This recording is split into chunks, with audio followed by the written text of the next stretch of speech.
On the other side, the progressive farmer from Heinsberg wants a promotion November 3rd. In Brittany's interview with David Zuckerman, he talked about serious issues he says the pandemic has brought to light.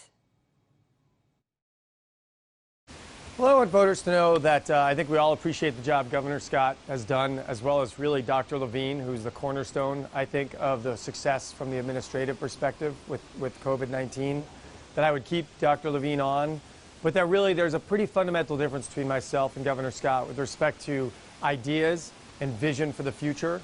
I sort of want to ask folks, name one thing that he's really been a visionary leader on with respect to jobs, the environment, and the climate crisis, racial justice, and really something where you've got to put energy into it to really think about our future, to build jobs for Vermonters out of this pandemic.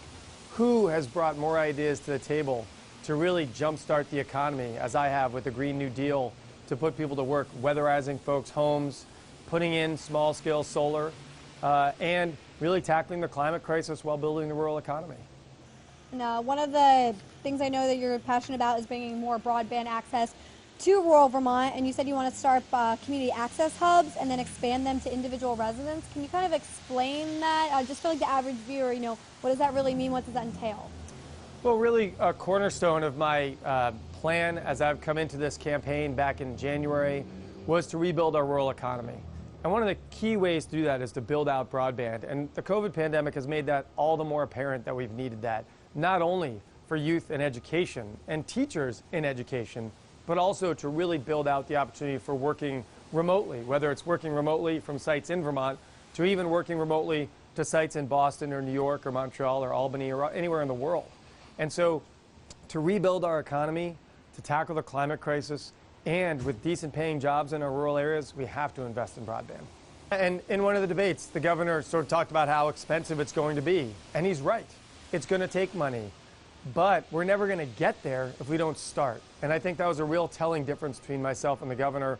Oftentimes, he has a we can't do it attitude, and I feel like we have to do it, and we have to find a way to do it. And we've had incredible Vermont ingenuity and hard work get us through difficult times in the past, and we need to dig deep, find that energy and opportunity, and build out things like broadband, because I think we can. Mm-hmm. And then I know another point that you're pretty passionate about is raising the minimum wage here in Vermont. Why is that something that's so important to you, and how do you really plan to go about that? Well, I think we really do have to raise the minimum wage, and we have to continue to do it. When you look at how our country had better paying jobs in the past, that we also had a better paying minimum wage. When you look at the issue of affordability that the governor talks about regularly, our costs are very similar to the rest of New England, but our incomes in Vermont are as much as 18% on average lower. If we don't raise wages, we will never close the affordability challenge that is before us. And there are families, particularly women, particularly communities of color, single moms, working minimum wage, trying to make ends meet. And we have an incredibly inefficient system. It's one where we don't pay people enough to live on, and then we have to have huge numbers of supports through state government to make it possible for them to survive. Why not raise wages methodically, not all at once, but methodically, to put people into a better position, and then we would have less need for some of the state resources to go into all the different areas that we're needing to help people with. Along with other things, what are some of the things you would have done differently if you were in office during the pandemic? Is there anything you would have done different? Well, there's a few things I would have done differently than the governor with respect to the pandemic, but again, overall, I think kudos to the governor and Vermonters for how we've handled things. The UI system was a major, major flaw. Early on, I know Senate and House leadership talked to the governor and said, you've got to do something about the UI system. You've got to get people trained to help process all of these applicants that are getting gummed up in the works. And that just didn't happen quickly enough. There was not a focus by the governor on the UI system like a laser, with tens of thousands of Vermonters being left behind.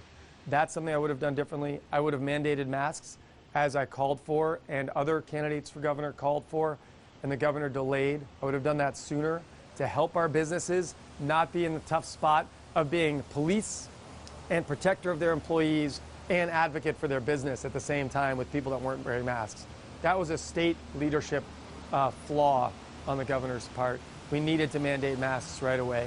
And on schools, I would have done more to bring in educators in the conversation on how we were going to reopen. We've been fortunate, knock on wood, that we have not had the same level of issues in our schools with respect to COVID. but we still have major issues in our schools with respect to educational opportunity for our kids, our teachers being as well prepared and set up to open the doors as they could have been. So those are quite significant differences with respect to how I would have handled things. David Zuckerman, thank you. When